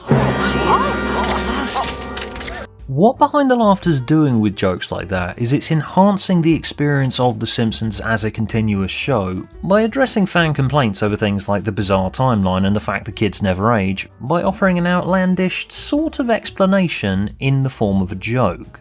I will be the first to admit that some fan complaints over things like the timeline are admittedly silly, but they will inevitably start being made by the real life comic book guys among us when a show's been running for so long. In one of my previous videos I did a breakdown of the mechanics of metafiction and why it's used, and this episode is a brilliant demonstration of how a show can convince fans to forgive its flaws by essentially admitting to them and owning them within the text itself. Of course, in regular episodes the show is peppered with meta jokes here and there where it basically turns to face the audience and say, you know, we can see you. This is where your show's slight decline in quality over the years. But having one full episode laying its entire universe bare like this makes it a more sophisticated means of getting us nitpicking fanboys who've been on its case about its various failures over the years to actually be more likely to be sympathetic towards it. Behind the Laughter uses metafiction to own up to the show's flaws. It basically admits that it stuck Bart and Lisa in this bizarre purgatorial state where they're never allowed to grow up. This episode even calls out the Principal and the Pauper for being a step too far. With the family in disarray, episodes increasingly resorted to gimmicky premises and nonsensical plots. I'm an imposter. Behind the Laughter is still just as great as it always was, and arguably should have been the final Simpsons episode. Homer even admits in it the show's run out of steam. I can't believe it! We won another contest! The Simpsons are going to Delaware! This'll be the last season. I remember watching Behind the Laughter back in the early 2000s and thinking, wait, are they actually ending it? And then I was watching season 12, waiting for the episode where the Simpsons go to Delaware. I can't believe it! We won another contest! The Simpsons are going to Delaware! Oh, right. That's it? That's it? That's the end, right? Imagine thinking The Simpsons was about to end in 2001. Seriously, 12-year-old me was an idiot. There is an episode from modern era Simpsons that everyone says should have been the final episode, but I think Behind the Laughter would have been more suited, because what better way to end a subversion of the standard American sitcom family that uses meta-humor all the time than by breaking the entire universe apart like this? Especially since, as said, Homer has essentially become a comedic entity by this point rather than a legitimate character. I do find it interesting that when I bring up the topic of out-of-character episodes, the first one that most people are going to think of is Behind the Laughter. But The Simpsons has never been a stranger to out-of-character concepts. That's what Treehouse of Horror always was. 22 short films about Springfield too. And I think it's interesting that people do have positive vibes towards this one, in spite of the fact it's post-Golden Age. Same with the Flash Forward episodes, which started out in the Golden Age too. People like Bart to the Future, even though it's a season 11 episode. They start spreading these different approaches to storytelling a lot more widely in this middle period, to mixed results. They usually do the 3-story anthology format of Treehouse of Horror, but for other topics. Simpsons Bible Stories has aged incredibly well, and it's much better now that it's been 20 years since I would be sat in religious studies at school and the teachers would put it on for the 20th time when they couldn't think of anything to do that week. One interesting narrative device episode that always got rated highly was Trilogy of Error from season 12, and watching it now I find that really weird, because even though yes it is funny, it's kind of symptomatic of all the issues that people have had about The Simpsons during this period. In case you never saw it, it tells 3 stories. Marge accidentally cuts Homer's thumb off and has to take him to the hospital, the story reaches an endpoint, and then we restart the same day but from Lisa's perspective. Tell a story, restart the day, do it from Bart's perspective. And the family stories all intersect. It's interesting and fun, but the reason its reception confuses me is because The Simpsons themselves are even more openly stock characters than they usually were in this period. The layout of the story is more like a blueprint for The Simpsons Hit and Run, which was a few years away from dropping at this stage, and it features the characters just doing stuff without thinking of the consequences. Mom, where'd you get that car? I stole it from McBain after I cut off your father's thumb. Trilogy of Error is this chaotic splurge of stuff, where it doesn't really matter if a character would actually genuinely behave this way. They just have to do it like this so the story can intersect at the right points. It's not even logical by the warped standard that a naturally illogical format like an adult animated cartoon would usually hold to. There's one of these from season 17 that I really liked called The Seemingly Never-Ending Story, which rivals Community in terms of meta-humour. The Simpsons get stuck in a cave, and to kill time, Lisa tells a story within a story within another story. Well, my best recollection of Burns' paraphrasing of what he read in Moe's letter is that Krabappel told Moe. The out-of-character episodes do stand out. There aren't that many of them, but they usually make people's lists of Simpsons episodes from this period that are actually good. And everyone's always shocked by them for some reason. Oh my god, The Simpsons can still be interesting and inventive because the stylistic changes made the quality increase obvious. It's much harder to give the show credit for the standout episodes which look and feel stylistically similar to the bland and uninspired ones, because your average viewers just become desensitized to The Simpsons by this stage, so they probably won't notice them. So let's talk about those episodes now.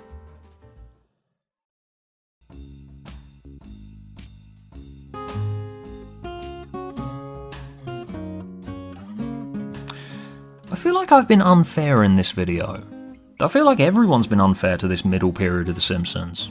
It's much harder to forgive the show for the obviously bad episodes like Lisa Goes Gaga and the Elon Musk one than it is for this middle period between the Golden Age and the movie, which I feel is very much overhated. I really don't think people realise just how good most of these seasons are.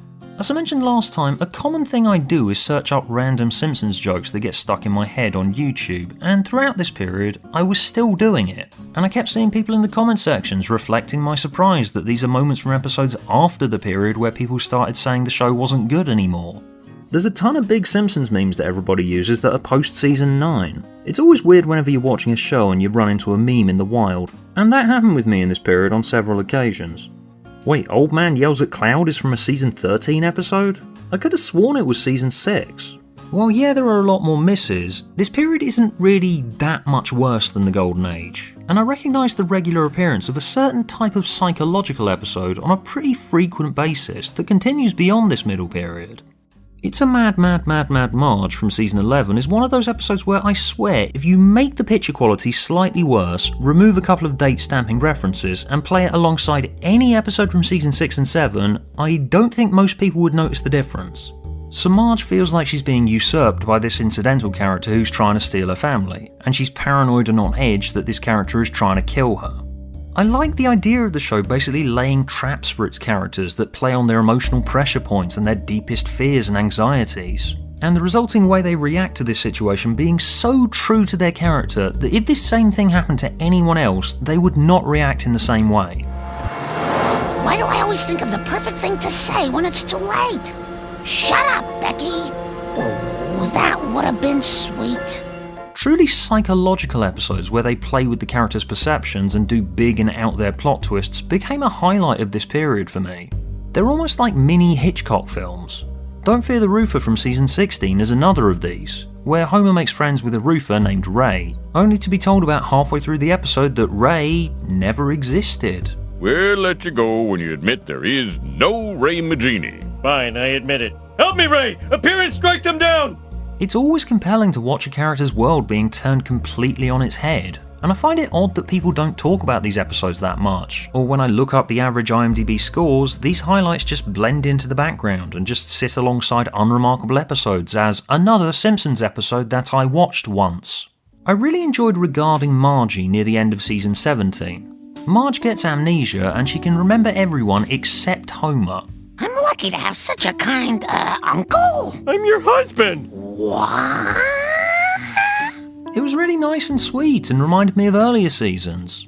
I still don't remember you, but for the first time since this happened, I wish I did, Homer. Then I look up reviews, and Regarding Margie got the exact same reception as any other episode during this period. Maybe it's just the fact that watching the same characters do basically the same things over and over again for 22 episodes in a row that just boils your brain to some degree. That said, I became desensitized to quote-unquote Jerkass Homer, so similarly your audience just doesn't notice when the show's done something actually interesting and psychological for a change. So you need other people, like me, to point at a decent episode for you and explain why it's good, if it didn't make it completely obvious by way of a format change like Behind the Laughter did. Sometimes people do notice when an episode's broken out of the show's routine, but the result is usually people complain about it because it's different. Like with Saddle Saw Galactica, and a personal favourite from season 13, The Frying Game, which apparently people don't like that much. In the frying game, Marge and Homer are wrongly accused of murdering a horrible old lady, and they're actually sentenced to death.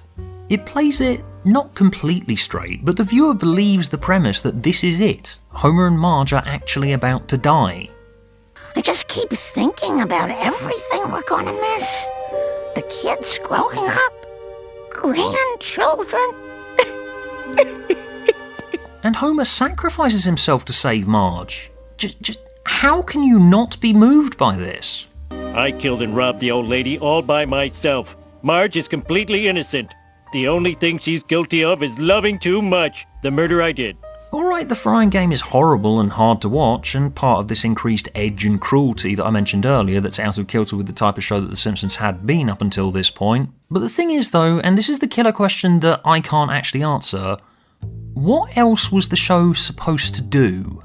They know it's past its peak at this point. The meta jokes that were always there during the Golden Age mostly start focusing on how weird it is that the show's been running for so long and that there's no end in sight. Well, I think it's good for a show to go off the air before it becomes stale and repetitive. Maggie shot Mr. Burns again. The alternative to the show trying to do something different like with the frying game is to just keep doing the same old routine. But if you take out the controversial joke, Homer vs. Dignity is a run-of-the-mill Homer gets hurt episode, and people hated it. There's dozens of run-of-the-mill episodes from this era that you probably hated or don't remember watching. But I appreciate episodes like the frying game because it's actively trying to mess with your head. It's recognising that the show is getting older now and it's got to try and entertain people in different ways, and personally I think it really works. Sure, The Simpsons is meant to be continuous, but I kinda see why they started employing these new tactics. Codependence Day didn't piss me off like it did with lots of people because Homer went much further than he had ever done before. The biggest problem with Codependence Day is the Star Wars subplot, where Lisa and Bart go and talk to a George Lucas stand-in to complain about the episode's Phantom Menace stand-in, in the most hypocritical sequence I have ever seen in anything. Your early movies are timeless classics. Please, Mr. Curtis, go back to what made your first film so great. Yeah. People say the same thing about the show you're in, Lisa. And you're meant to be the smart and perceptive one. And people do the exact same thing that you're doing right now, where they can't adequately explain what made it good before and what makes it bad now. It's just, you used to be good, now you're bad. Why can't you go back to what made you good, whatever that was? Granted, the main plot of Codependence Day doesn't work either, because it has to resolve Homer and Marge's marriage for something even more extreme than usual, and is again grounds for a divorce, and the schmaltzy ending just doesn't justify it. But in terms of let's try it and see what we can reasonably get away with in the context of this show has just been running for too long and we've exhausted most of the sane scenarios, it's an attitude towards storytelling that I don't think gets the credit it deserves. Similarly, Days of Wine and Doses from season 11 makes Barney go sober. Sure, complain about that all you want, they changed the character's core trait that made him who he was for so long, but that's why this episode was interesting to me. Days of Wine and Doses is surprisingly meta. It's a sitcom character looking up one day and realising, oh, I'm a stereotype, aren't I? My function in this narrative is to be the butt of cheap laughs. So, I'm a tanked up loser? Is that how you see me? Then I'm gonna quit drinking! No, I mean it! You won't see me here again, ever! I didn't remember Days of Wine and Doses that well, but that scene and Barney's journey towards sobriety really stuck out to me watching this now that I've grown up and know a lot more about alcoholism. And interestingly, they have Barney stay sober for the next couple of years before he relapses, almost like he's a real person. Unlike Homer, we've always had some distance from Barney, but that actually presents the show with an opportunity to explore a minor character with depth and nuance that it used to be able to do with Homer before the viewers stopped being able to forgive Homer for being a jerk. I bet when most of you watched Days of Wine and Doses back in the day, it blended into the background, as it did for me when I was a kid. But when I watched it back as an adult, I was very hard pressed to think of a whole lot that was actually wrong with it. It happened again with Worst Episode Ever in Season 12, where they actually spend a decent amount of time characterising Comic Book Guy. He's not just a cutaway gag for the show to go, what a pathetic loser anymore. By having an episode about him having a heart attack and realising he has no friends or loved ones, it sends Comic Book Guy on this journey where a guy with such a jagged personality tries to fit in. And he ends up finding a connection with one of Springfield's other hateful characters, Agnes Skinner. Why, you ill-mannered sack of crap! Oh, goody! Now I know whatever happened to baby Jane. Oh. This was the show taking a bit character that they'd never done anything interesting with before and trying to imagine what existing as this person would feel like. It's proof that 12 seasons in, there are still stories for the show to tell in this town with its already established cast of characters. When I got to episodes like this one, the line that everyone seems to think divides Golden Age Simpsons with post-Golden Age Simpsons started to make less sense. Worst Episode Ever does exactly what the Golden Age did. It treated these catchphrase spouting characters as if they were real people. Another one I liked quite a lot was Pokemon from season 12. It seems like another fairly unremarkable episode about Marge volunteering to run an art class for convicts at a local jail, where she takes a shine to one of the convicts, played by Michael Keaton. It's a nice and simple down-to-earth Marge story that, if you swapped a few jokes around, could fit right alongside episodes like Colonel Homer from season 3. And it's an understated celebrity cameo where they've written an actual character for him. Really, this is The Simpsons doing basically everything it should be doing that it had made mistakes with during this period, but look, it still knows how to do it. Granted, this story doesn't have the threat of infidelity to it, so it's nowhere near as urgent as Colonel Homer. It probably would have helped if there was some hint of that. Instead, Homer's B-plot in this episode is about him inventing a cure for back pain, another random Homer money-making scheme. Pokemon probably would have worked better if Homer's plot balanced out Marge's instead of being totally unrelated. And speaking of that, it's strange how stories with no B-plot start to disappear around this period. Sometimes you'll get an episode like Behind the Laughter with one narrative throughline for 20 minutes, and there's the odd one or two here and there, but prior to this period, if a story was about Homer buying a gun, it was just about Homer buying a gun, and how it affects the family. There's this episode from season 15 called I, Dobot, where the A plot is about Homer making Bart a robot that he's secretly inside operating. Dad? Bart, I'm sorry. You fought all those robots. Affirmative. That is so cool! Any Poindexter can throw some nuts and bolts together. You risked your own life!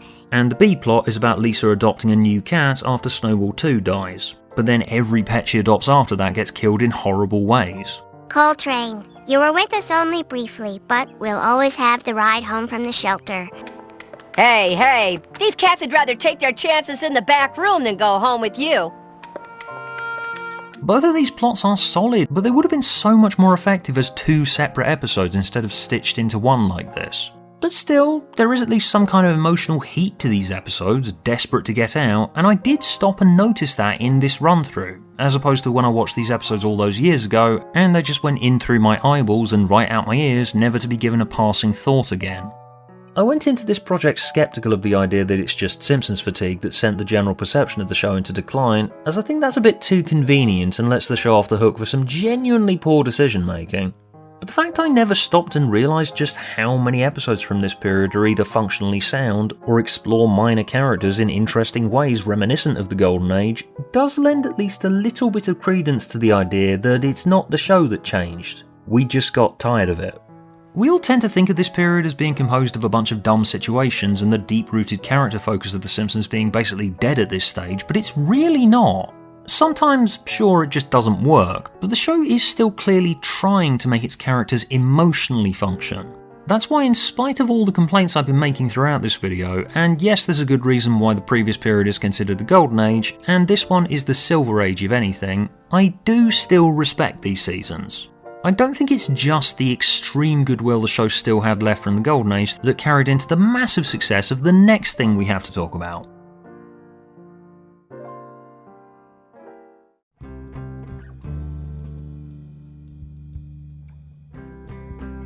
Numerous attempts have been made by people to try and explain why The Simpsons movie is so good despite it coming in a period when the show's reception was on the decline. And I would like to point out to people that you do see the common complaints about the show in its post-Golden Age form reflected in the movie.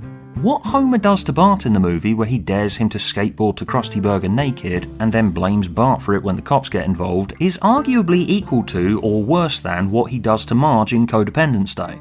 But for some reason, this doesn't end up in examples of Jerkass Homer because the movie is commonly understood to be good, even though this behaviour is on the same extreme level as all the other examples of Jerkass Homer, maybe excluding kidney trouble. However, I will admit that this is not a totally fair comparison, because the movie's expanded length and scale does lend more authenticity to Homer's character arc where he makes amends for his wrongdoing. Still though, I do think the reason people come at the movie wanting to separate it from the period of the show when it came out is more because it's commonly understood to be good Simpsons as opposed to bad Simpsons. Again, it's just people taking a popular opinion as read and absorbing it as their own, almost like it's canon, rather than allowing themselves to come to their own conclusions based on the material they've watched. I did recognise the DNA of quote-unquote bad Simpsons in the movie. I came at this directly off the back of watching the whole thing through seasons 10 to 18, and the style of humour in the movie is more concurrent with post-Golden Age Simpsons than Golden Age Simpsons. Golden Age Simpsons is cynical of, but at peace with organised religion. Post-Golden Age Simpsons isn't, and the movie does this. Homer, they can hear you inside. Relax, those pious morons are too busy talking to their phony baloney god. The reason the movie gets away with Homer being a jerk, though, is because having a character arc that's blown up to giant size means they can explore Jerkass Homer on a much deeper level. And the movie is very much a Simpsons episode blown up to giant size, as opposed to what I and lots of people were fearing the movie would be at the time, basically 4 episodes of the show superglued together. No, the movie is one huge Simpsons episode with the stakes and character arcs of a movie, but it also importantly translates the emotional sincerity of earlier Simpsons into this new context. Some of the more heartfelt moments with Bart are surprisingly poignant in a way that's reminiscent of seasons 2 and 3.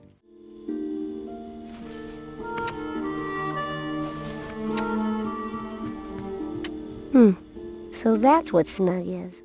There's also a metafictional dimension to the characters in the movie where they've realised by this point that there is a pattern in their lives. When Bart goes on a fishing trip with Ned and loses Ned's rod, he assumes the position because he expects the adult he's with to start strangling him. But Ned doesn't, because he's a normal father. The movie recognises that Homer is basically an abusive monster that always gets away with his bad behaviour with a simple emotionally manipulative line that melts Marge's heart. And by Bart being pushed past his limit to a point where he realises that Flanders would be a better father than Homer, that means that Bart can actually provide a voice for the audience who've realised that this family dynamic is broken and never changes. Marge, in every marriage you get one chance to say, I need you to do this with me. Okay, homie. I'm with you. Mom? Yes, honey? You just bought another load of crap from the world's fattest fertilizer salesman. Previously, Marge would have just bought Homer's line, Bart would have forgotten why he's pissed at Homer, and we would have just reset again. But the bigger apparatus of stuff that the movie has to play with means that Bart calling Marge out here is just one of many cracks in the relationship that starts breaking them apart over the course of the runtime. In the show, it has to have Homer say something emotionally manipulative and be done with it, because it's only got 20 minutes to play with. But the movie's bigger scale means that he can be Jerkass Homer and a character we root for and want to succeed, because the movie has him work much harder to make amends to everyone by saving Springfield. So Homer being a seemingly irredeemable monster is actually kind of conducive to the story when it's blown up to giant size like this. Even though Homer does something as bad as Codependence Day, it works because it's not just done in a 20-minute chunk where we see him frame Marge for drunk driving and just say, "But I love you though," and Marge realises, "Oh, I love him though," and that's the end of that. So arguably, if they were going to go in this direction where Homer's behaviour gets more and more extreme, the episodes needed to actually be longer and bigger in order to fully justify the reset of the status quo. Like I said in my Golden Age video, people developed such a strong attachment to these characters because they felt real. But by this point in the show's lifetime, they do feel a lot less real when there's just a simple "but I love you though" at the end which justifies what we just watched. So Homer's got to have to do more to earn that love and respect back when he's done something appalling.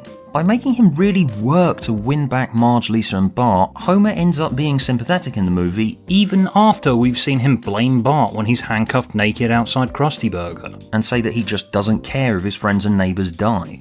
The Homer and Bart story was incredibly strong, and it actually made me feel one of those emotion things that apparently stories are supposed to be about. I can't do it.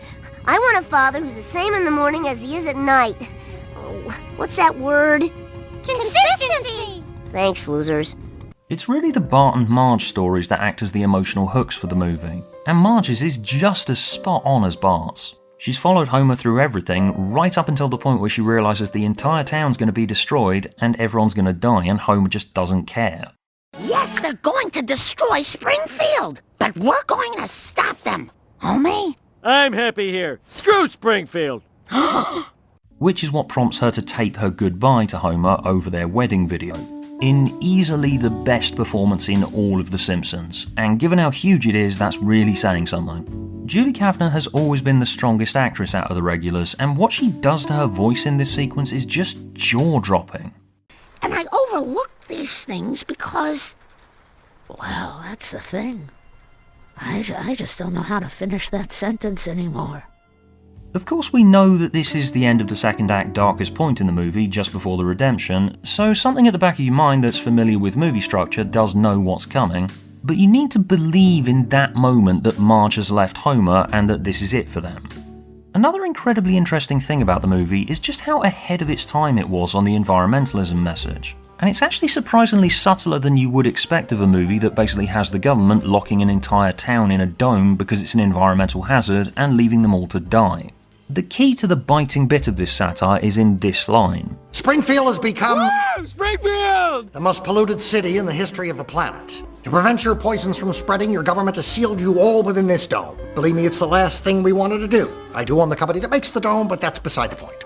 Basically, what the EPA has done is put the onus for saving the environment on random members of the public or local authorities, instead of the national political bodies or corporations which could institute systemic change necessary to deal with environmental catastrophes. But if they did that, how would Russ Cargill's Dome Company make money?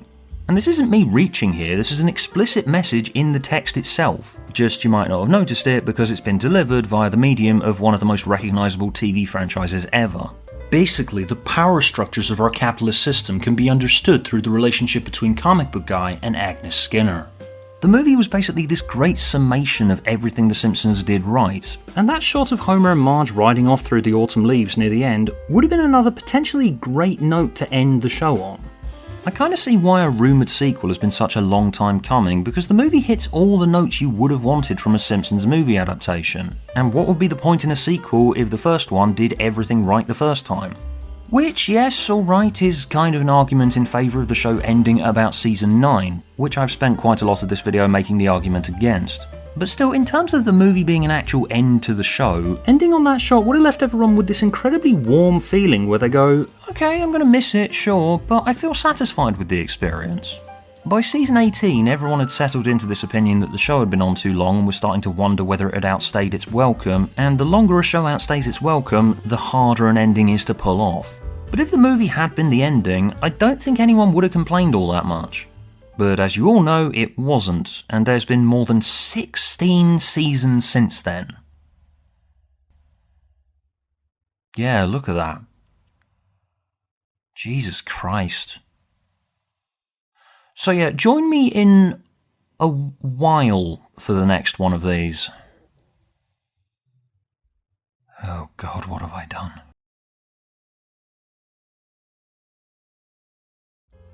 Anyway, before I finish up, let's make a quick top 10 of the best episodes from this period.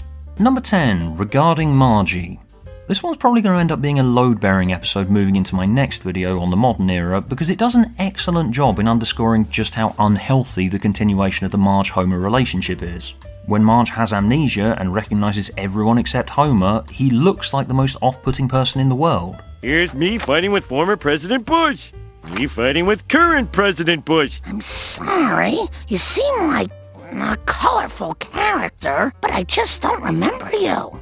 It kind of defies my analysis of Homer's sincerity being basically ruined by this stage in the show's lifetime, because despite my knowledge of his awful behaviour, I did still smile and nod my head when Marge warms to him again at the end of the episode, in spite of not knowing who he is.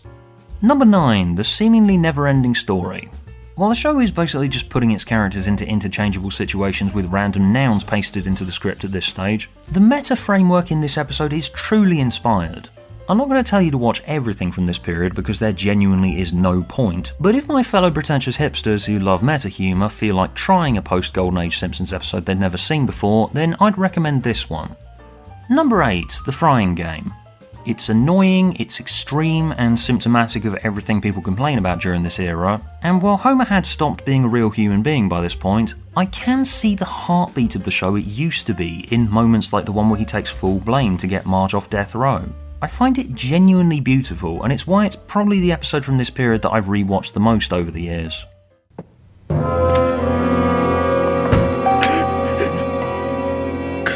Goodbye, Marge. I'll always love you. Number 7. Milhouse doesn't live here anymore. I'm not going to tell you this episode's a game changer or anything. If this episode happened back during the Golden Age, it probably wouldn't have even been that remarkable, but in this specific watch through, it hit a particular sweet spot for me that hadn't been hit for a while as I was becoming desensitized to the show. It made me feel wistful for my childhood growing up, riding my bike around the neighbourhood with forgotten friends. Given The Simpsons had become nostalgia for people even while it was still going, this is probably the model of episode it should have started following if it wanted to retain people's respect and for the show to embrace its age with dignity. Number 6. Simpsons Bible Stories. As mentioned, this one got played all the time in school during religious studies lessons when the teachers couldn't be bothered putting together a lesson plan that week. The fact I've had some distance from it has only made it better. Its depiction of Genesis was hilarious and bizarre, its reframing of David and Goliath as an action movie sequel worked incredibly well, and its Treehouse of Horror-like ending, where the rapture happens, features some on-point jokes about Homer's idea of hell. Ooh, I smell barbecue! Hey, look! Ah! Oh, they're on a hot dog! Number 5. The Computer Wore Menace Shoes. At the time, this episode was one of the most insane things I'd ever seen. It starts out as Homer has a website where he reports on shady dealings in Springfield, then it goes completely off the deep end and morphs into a parody of The Prisoner. I have a lot of nostalgia for this episode, and for me, it still holds up incredibly well. Number 4. It's a Mad Marge. As I said earlier, it's like a mini Hitchcock film, and Marge is a character who I've always found to be completely adorable, and I love that we get to spend almost the entire episode with the plot driving her towards a psychological breakdown. Oh, I'm sorry, did I wake you? I wanted to return your hairdryer. Number 3. The Movie. Yeah, as I just said, it basically does everything The Simpsons should be doing, transposed into the scale of a movie. It's still just as good as it was in 2007, don't need to say any more than that. Number 2. Okay, I'm kind of cheating here because it's so close to the Golden Age, but Bart the Mother. It's just as touching as The Simpsons always was, and if any episodes from the post-Principal and the Pauper period don't deserve to be lumped in with this collective belief in the divide between good Simpsons and bad Simpsons, it's this one and my number 1, which I bet you all know what it is. Number 1. Yes, of course it's Behind the Laughter. What's so good is that the characters are basically exactly the same as they usually are, but with the layer of fiction added on top of it that treats the show as a show within a show. It's such a sophisticated piece of metafiction that even though this is one of the more respected post-Golden Age episodes, I still don't think it's given enough credit. That and this episode leaves me with a nice foreboding visual metaphor for the next video on the modern era. But behind the streamers and confetti, storm clouds were gathering. Figurative storm clouds.